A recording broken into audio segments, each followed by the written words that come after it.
जय हिंद साथियों, स्वागत है आप सभी का आपके अपने यूट्यूब चैनल अभ्यास गंगा में। आज की क्लास में हम हिंदी साहित्य के 50 महत्वपूर्ण प्रश्नों को देखेंगे। सभी प्रश्न आपके एग्जाम के लिए महत्वपूर्ण हैं और यह क्लास हिंदी की सभी प्रतियोगी परीक्षाओं के लिए महत्वपूर्ण है। तो चलिए क्लास को शुरू करते हैं। क्लास को शुरू करने से पहले यदि आप लोग चैनल पर नए हैं तो चैनल को सब्सक्राइब कर लीजिएगा और बेल आइकन को प्रेस कर लीजिएगा, जिससे हमारे आने वाले वीडियो की नोटिफिकेशन सबसे पहले आप तक पहुंचे। आज का हमारा पहला क्वेश्चन है, पुष्य या पुण्य को हिंदी का प्रथम कवि किस आलोचक ने माना है? Important question. हमारा ऑप्शन है राहुल सांकृत्यायन, शिव सिंह सेंगर, हजारी प्रसाद द्विवेदी या फिर रामचंद्र शुक्ल। राइट आंसर है ऑप्शन बी, शिव सिंह सेंगर। पुष्य या पुण्य को हिंदी का प्रथम कवि किसने माना है? तो शिव सिंह सेंगर ने। बात करें राहुल सांकृत्यायन की तो राहुल सांकृत्यायन ने हिंदी का प्रथम कवि सरापा को माना है। हजारी प्रसाद द्विवेदी ने हिंदी का प्रथम कवि अब्दुल रहमान को माना है और आचार्य रामचंद्र शुक्ल ने हिंदी का प्रथम कवि चंद्रवरदाई को माना है। अगला क्वेश्चन, मगही किस उपभाषा की बोली है? हमारा ऑप्शन है राजस्थानी हिंदी, पश्चिमी हिंदी, पूर्वी हिंदी या फिर बिहारी हिंदी। राइट आंसर है ऑप्शन डी, बिहारी हिंदी। मगही किस उपभाषा की बोली है? तो बिहारी हिंदी की। अगला क्वेश्चन, अयोध्या सिंह उपाध्याय हरिओं द्वारा रचित ठेठ हिंदी का ठाट किस विधा की रचना है? हमारा ऑप्शन है काव्य, नाटक, उपन्यास या फिर अनुवाद। राइट आंसर है ऑप्शन सी, उपन्यास। अयोध्या सिंह उपाध्याय हरिओं द्वारा रचित ठेठ हिंदी का ठाट किस विधा की रचना है? तो यह एक उपन्यास है। अगला क्वेश्चन, बूढ़े मुँहमुहा से प्रहसन के लेखक हैं? प्रेमचंद, राधा कृष्णदास, राधा चरण गोस्वामी या फिर प्रताप नारायण मिश्र। राइट आंसर है ऑप्शन सी, राधा चरण गोस्वामी। बूढ़े मुँहमुहा से प्रहसन के लेखक इनमें से कौन है? तो वह है राधा चरण गोस्वामी। अगला क्वेश्चन, भारत बंधु पत्र के संपादक का नाम है? Important question. हमारा ऑप्शन है पंडित राधा चरण गोस्वामी, बाबू तोताराम, पंडित केशवराम भट्ट या फिर काशीनाथ खत्री। राइट आंसर है ऑप्शन बी, बाबू तोताराम। भारत बंधु पत्र के संपादक इनमें से कौन थे? तो आपको याद रखना है बाबू तोताराम। अगला क्वेश्चन, इनमें मैथिली शरण गुप्त की रचना नहीं है। हमारा ऑप्शन है प्रेम पथिक, जयद्रथ वध, भारत भारती या फिर यशोधरा। राइट आंसर है ऑप्शन ए, प्रेम पथिक। मैथिली शरण गुप्त की रचना इनमें से कौन सी नहीं है? तो है प्रेम पथिक। और प्रेम पथिक जयशंकर प्रसाद की रचना है। किसकी रचना है? जयशंकर प्रसाद की। अगला क्वेश्चन, कनुप्रिया काव्य किन के संबंध में है? हमारा ऑप्शन है राम सीता, राजा रानी, भाई बहन या फिर राधा कृष्ण। राइट आंसर है ऑप्शन डी, राधा कृष्ण। धर्मवीर भारती की रचना कनुप्रिया किनके संबंध में है? तो राधा और कृष्ण के। अगला क्वेश्चन, खड़ी बोली का दूसरा नाम है? हरियाणवी, कौरवी, मेवाती या फिर राजस्थानी। राइट आंसर है ऑप्शन बी, कौरवी। खड़ी बोली का दूसरा नाम क्या है? तो कौरवी। और खड़ी बोली को कौरवी राहुल सांकृत्यायन ने कहा था, आपको याद रखना है। अगला क्वेश्चन, वरदान उपन्यास के लेखक हैं? मुंशी प्रेमचंद, भीष्म साहनी, कमलेश्वर या फिर यशपाल। राइट आंसर है ऑप्शन ए, प्रेमचंद। वरदान उपन्यास के लेखक कौन हैं? तो मुंशी प्रेमचंद। अगला क्वेश्चन, छत्तीसगढ़ी बोली हिंदी के किस उपभाषा वर्ग के अंतर्गत आती है? हमारा ऑप्शन है पश्चिमी हिंदी, पूर्वी हिंदी, बिहारी हिंदी या फिर पहाड़ी हिंदी। राइट आंसर है ऑप्शन बी, पूर्वी हिंदी। छत्तीसगढ़ी बोली हिंदी के किस उपभाषा वर्ग के अंतर्गत आती है? तो पूर्वी हिंदी के। अगला क्वेश्चन, हिंदी साहित्य के इतिहास को व्यवस्थित रूप देने का श्रेय किसको है? Important question. हमारा ऑप्शन है शिव सिंह सेंगर, आचार्य रामचंद्र शुक्ल, जॉर्ज ग्रियर्सन या फिर मिश्र बंधु। राइट आंसर है ऑप्शन बी, आचार्य रामचंद्र शुक्ल। हिंदी साहित्य के इतिहास को व्यवस्थित रूप देने का श्रेय किसको जाता है? तो आचार्य रामचंद्र शुक्ल को। अगला क्वेश्चन, कविता करके तुलसी न लसें, कविता लसी पा तुलसी की कला, यह प्रशंसापरक उक्ति किसने लिखी है? हमारा ऑप्शन है मैथिली शरण गुप्त, अयोध्या सिंह उपाध्याय हरिओं, आचार्य रामचंद्र शुक्ल या फिर मुंशी प्रेमचंद। राइट आंसर है ऑप्शन बी, अयोध्या सिंह उपाध्याय हरिओं। दी गई उक्ति किसकी है? तो हरिओं की। अगला क्वेश्चन, भोजपुरी बोली की उत्पत्ति हुई है? Important question. हमारा ऑप्शन है अर्धमागधी अपभ्रंश से, मागधी अपभ्रंश से, सौशेनी अपभ्रंश से या फिर प्राचंड अपभ्रंश से। राइट आंसर है ऑप्शन बी मागधी अपभ्रंश से। भोजपुरी बोली की उत्पत्ति किस अपभ्रंश से हुई है? तो मागधी अपभ्रंश से। अगला क्वेश्चन, निम्नलिखित में से कौन सी एक रचना कालिदास की नहीं है? हमारा ऑप्शन है मेघदूतम, अभिज्ञान शाकुंतलम, दस कुमार चरितम या फिर रघुवंशम।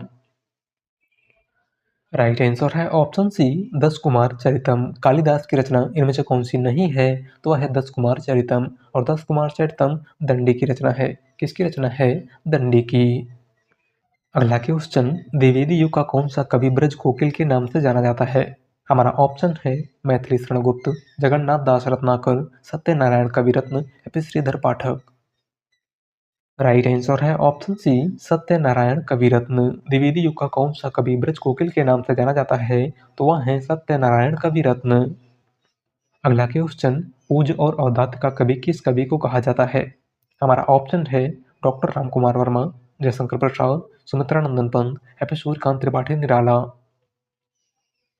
राइट आंसर है ऑप्शन डी निराला। ऊज और औदात का कवि किस कवि को कहा जाता है? तो सूर्यकांत त्रिपाठी निराला को। अगला क्वेश्चन, मैथिली शरण गुप्त को राष्ट्र कवि की उपाधि किसने दी थी? हमारा ऑप्शन है महात्मा गांधी, महावीर प्रसाद द्विवेदी, रामचंद्र शुक्ल या फिर आचार्य प्रसाद द्विवेदी। राइट आंसर है ऑप्शन ए महात्मा गांधी। मैथिली शरण गुप्त को राष्ट्र कवि की उपाधि किसने प्रदान की थी? तो महात्मा गांधी ने। अगला क्वेश्चन, मूल गोसाई चरित्र के रचनाकार कौन है? हमारा ऑप्शन है तुलसीदास, बेड़ी माधव दास, अर्जुन देव या फिर नाभादास। राइट आंसर है ऑप्शन बी बेड़ी माधव दास। मूल गोसाई चरित्र किसकी रचना है? तो बेड़ी माधव दास की। अगला क्वेश्चन, सहजता का कवि किसे कहा जाता है? हमारा ऑप्शन है रसखान, शिवपूजन सहाय, भवानी प्रसाद मिश्र या फिर दुष्यंत कुमार।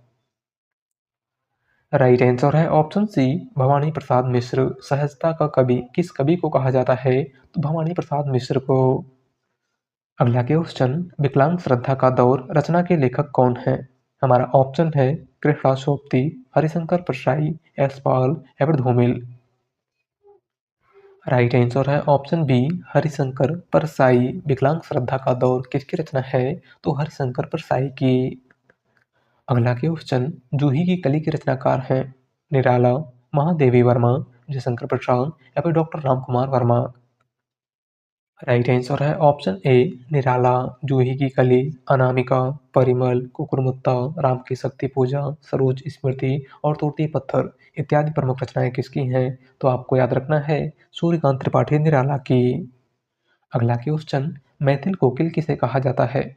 हमारा ऑप्शन है अमीर खुसरो, विद्यापति, दामोदर शर्मा या फिर सूरदास।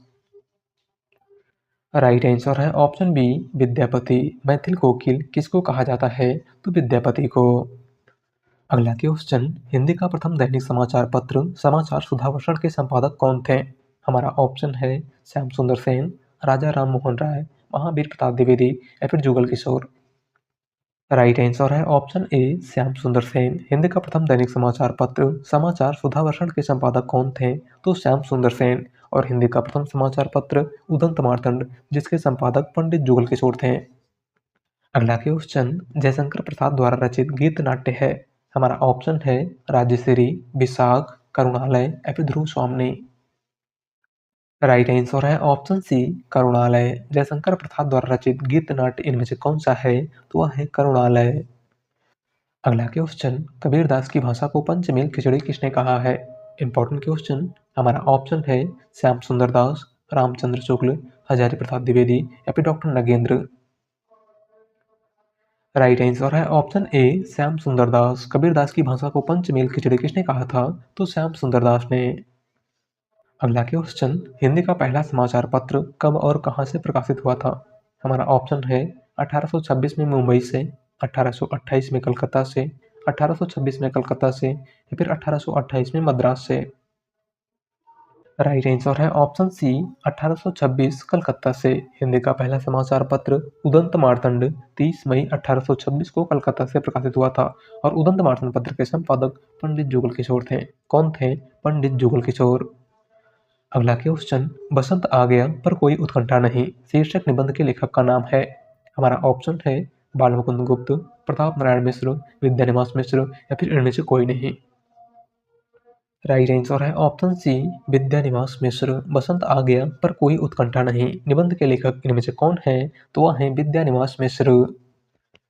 अगला क्वेश्चन, निम्नलिखित में से कौन सी कहानी चंद्रधर शर्मा गुलेरी की नहीं है? हमारा ऑप्शन है सुखमय जीवन, बुद्धू का कांटा, 11 वर्ष का समय या फिर उसने कहा था। राइट आंसर है ऑप्शन सी 11 वर्ष का समय। इनमें से कौन सी कहानी चंद्रधर शर्मा गुलेरी की नहीं है? तो वह है 11 वर्ष का समय। और 11 वर्ष का समय कहानी के लेखक रामचंद्र शुक्ल हैं। कौन है? आचार्य रामचंद्र शुक्ल। अगला क्वेश्चन, घीसू और माधव किस कहानी के पात्र हैं? हमारा ऑप्शन है कफन, उसने कहा था, परिंदे या फिर राजा निर्बंसिया। राइट आंसर है ऑप्शन ए कफन। घीसू और माधव किस कहानी के पात्र हैं? तो कफन कहानी के। और कफन कहानी के लेखक मुंशी प्रेमचंद हैं। कौन है? मुंशी प्रेमचंद। बात करें उसने कहा था कहानी की, तो उसने कहा था कहानी के लेखक चंद्रधर शर्मा गुलेरी हैं। परिंदे कहानी के लेखक निर्मल वर्मा है। और राजा निर्बंसिया कहानी के लेखक कमलेश्वर हैं। अगला क्वेश्चन, सरकटी लाश उपन्यास के लेखक हैं? देवकीनंदन खत्री, लज्जा राम मेहता, गोपाल राम गहमरी या फिर इनमें से कोई नहीं। राइट आंसर है ऑप्शन सी गोपाल राम गहमरी। सरकटी लाश उपन्यास के लेखक कौन है? तो आपको याद रखना है गोपाल राम गहमरी। अगला क्वेश्चन, अमृतलाल नागर का कौन सा उपन्यास महाकवि सूरदास के जीवन पर आधारित है? Important question. हमारा ऑप्शन है खंजन नयन, बुध और समुद्र, आधा गांव या फिर मानस का हंस।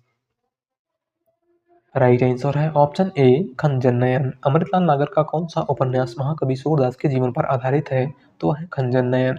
बात करें आधा गांव की, तो आधा गांव राही मासूम रजा का उपन्यास है। अन्य सभी अमृतलाल नागर के उपन्यास हैं, आपको याद रखना है। अगला क्वेश्चन, बाणभट्ट की आत्मकथा है? एक कहानी, एक उपन्यास, एक आत्मकथा या फिर एक जीवनी। राइट आंसर है ऑप्शन बी एक उपन्यास। बाणभट्ट की आत्मकथा किस विधा की रचना है? तो यह एक उपन्यास है। और इसके लेखक हजारी प्रसाद द्विवेदी हैं। कौन है? हजारी प्रसाद द्विवेदी। अगला क्वेश्चन, सबसे बड़ा सिपहिया के रचनाकार हैं? वीरेंद्र जैन, वीरेंद्र कुमार, मिथिलेश्वर या फिर गोविंद मिश्र।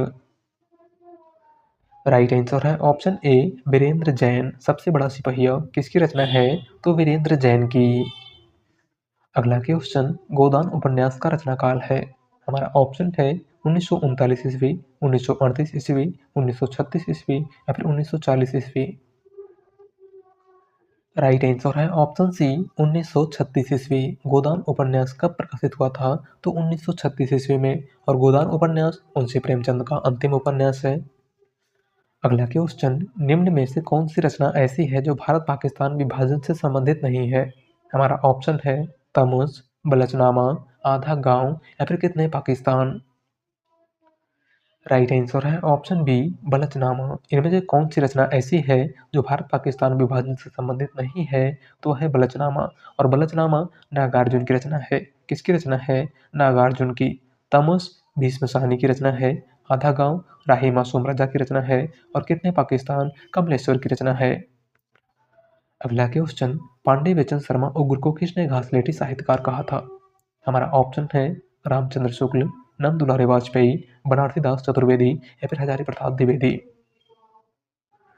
राइट आंसर है ऑप्शन सी बनारसी दास चतुर्वेदी। पांडे बेचन शर्मा उग्र को किसने घासलेटी साहित्यकार कहा था? तो बनारसी दास चतुर्वेदी ने। अगला क्वेश्चन, एक पत्नी के नोट्स किसकी रचना है? हमारा ऑप्शन है मंजुल भगत, चित्रा मुदगल, मेहरुनिसा परवेज या फिर ममता कालिया। राइट आंसर है ऑप्शन डी ममता कालिया। एक पत्नी के नोट्स किसकी रचना है? तो ममता कालिया की। और एक पति का नोट्स महेंद्र भल्ला की रचना है। किसकी रचना है? महेंद्र भल्ला की। अगला क्वेश्चन, जयशंकर प्रसाद का प्रथम नाटक है? हमारा ऑप्शन है सज्जन, राजश्री, कामना या फिर विशाख। राइट आंसर है ऑप्शन ए सज्जन। जयशंकर प्रसाद का प्रथम नाटक इनमें से कौन सा है? तो 1910 में प्रकाशित सज्जन। अगला क्वेश्चन, कबीरा खड़ा बाजार में नाटक के रचयिता कौन है? हमारा ऑप्शन है सुदर्शन चोपड़ा, गोविंद दास, गिरिराज किशोर या फिर भीष्म साहनी। राइट आंसर है ऑप्शन डी भीष्म साहनी। कबीरा खड़ा बाजार में नाटक के रचयिता इनमें से कौन है? तो वह है भीष्म साहनी। अगला क्वेश्चन, जयशंकर प्रसाद ने अपने किस नाटक में मुख्यतः नारी मुक्ति की समस्या को उठाया है? Important question. हमारा ऑप्शन है चंद्रगुप्त, ध्रुव स्वामी, स्कंदगुप्त या फिर राजश्री।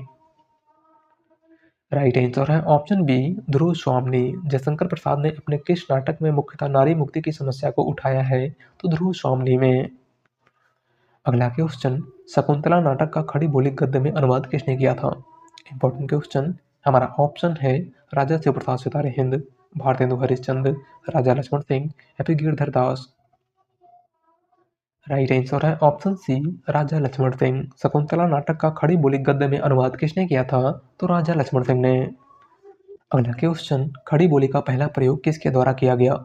हमारा ऑप्शन है बलदेव उपाध्याय, सुनीति कुमार चटर्जी, जॉन गिलक्राइस्ट या फिर लल्लूलाल। राइट आंसर है ऑप्शन डी, लल्लूलाल। खड़ी बोली का पहला प्रयोग किसके द्वारा किया गया था? तो लल्लूलाल के द्वारा। अगला क्वेश्चन, भाषा संवर्धनी सभा के संस्थापक थे? राम प्रसाद निरंजनी, जॉर्ज ग्रियर्सन, बाबू तोताराम या फिर सदा सुखलाल। राइट आंसर है ऑप्शन सी, बाबू तोताराम। भाषा संवर्धनी सभा के संस्थापक इनमें से कौन थे? तो वह थे बाबू तोताराम। अगला क्वेश्चन, असाध्य वीणा कविता के रचनाकार का नाम है? हमारा ऑप्शन है धर्मवीर भारती, केदारनाथ अग्रवाल, भवानी प्रसाद मिश्र या फिर अज्ञे। राइट आंसर है ऑप्शन डी, अज्ञे। असाध्य वीणा कविता के रचनाकार इनमें से कौन थे? तो सच्चिदानंद, हीरानंद, वात्स्यायन, अज्ञे। अगला क्वेश्चन, सन 1936 ईस्वी में प्रगतिशील लेखक संघ की स्थापना और प्रथम अधिवेशन किस शहर में हुआ? हमारा ऑप्शन है दिल्ली, भोपाल, लखनऊ या फिर बेंगलुरु। राइट आंसर है ऑप्शन सी, लखनऊ। सन 1936 ईस्वी में प्रगतिशील लेखक संघ की स्थापना और प्रथम अधिवेशन किस शहर में हुआ था? तो लखनऊ में। प्रगतिशील लेखक संघ की प्रथम अध्यक्षता मुंशी प्रेमचंद ने की थी। किसने की थी? मुंशी प्रेमचंद ने। अगला क्वेश्चन, निम्नलिखित में से कौन सी रचना गिरिजा कुमार माथुर की नहीं है? हमारा ऑप्शन है नाश और निर्माण, चांद का मुंह टेढ़ा, पृथ्वी कल्प या फिर धूप के धान। राइट आंसर है ऑप्शन बी, चांद का मुंह टेढ़ा। इनमें से कौन सी रचना गिरिजा कुमार माथुर की नहीं है? तो वह है चांद का मुंह टेढ़ा। और चांद का मुंह टेढ़ा गजानन माधव मुक्तिबोध की रचना है। किसकी रचना है? मुक्तिबोध की। अगला क्वेश्चन, बालकृष्ण शर्मा नवीन का सर्वप्रथम प्रकाशित काव्य संग्रह है? हमारा ऑप्शन है कुआसी, रश्मि रेखा, उर्मिला या फिर कुमकुम। राइट आंसर है ऑप्शन डी, कुमकुम। बालकृष्ण शर्मा नवीन का सर्वप्रथम प्रकाशित काव्य संग्रह इनमें से कौन सा है? तो वह है कुमकुम। अगला क्वेश्चन, निम्नलिखित में से कौन सा कथन असत्य है? हमारा ऑप्शन है पंत को प्रकृति का सुकुमार कवि कहा जाता है, पंत भारतेंदु के कवि हैं, लोकायतन महाकाव्य की श्रेणी में आता है या फिर पल्लव पंत की रचना है। राइट आंसर है ऑप्शन बी, पंत भारतेंदु के कवि हैं। इनमें से कौन सा कथन असत्य है? तो वह है पंत भारतेंदु के कवि हैं, क्योंकि सुमित्रानंदन पंत भारतेंदु के नहीं बल्कि छायावाद के कवि हैं। किस युग के कवि हैं? छायावाद के। अगला क्वेश्चन, कामायनी को छायावाद का उपनिषद किसने कहा है? Important question. हमारा ऑप्शन है डॉक्टर नगेंद्र, शांति प्रिय द्विवेदी, इंद्रनाथ मदान या फिर मुक्तिबोध। राइट आंसर है ऑप्शन बी, शांति प्रिय द्विवेदी। कामायनी को छायावाद का उपनिषद किसने कहा था? तो शांति प्रिय द्विवेदी ने। अगला क्वेश्चन और आज का लास्ट क्वेश्चन, कविता हमारे परिपूर्ण क्षणों की वाणी है, यह कथन किसका है? हमारा ऑप्शन है सुमित्रानंदन पंत, जयशंकर प्रसाद, सूर्यकांत त्रिपाठी निराला या फिर महादेवी वर्मा। राइट आंसर है ऑप्शन ए, सुमित्रानंदन पंत। कविता हमारे परिपूर्ण क्षणों की वाणी है, यह किसका कथन है? तो सुमित्रानंदन पंत का। तो आज की क्लास में बस इतना ही। और आप लोग बताइएगा कि आपने 50 में से कितने क्वेश्चन सही किए। और वीडियो पसंद आए तो वीडियो को लाइक कर दीजिएगा, चैनल पर नए हैं तो चैनल को सब्सक्राइब कर लीजिएगा। मिलते हैं एक नए टॉपिक के साथ। धन्यवाद।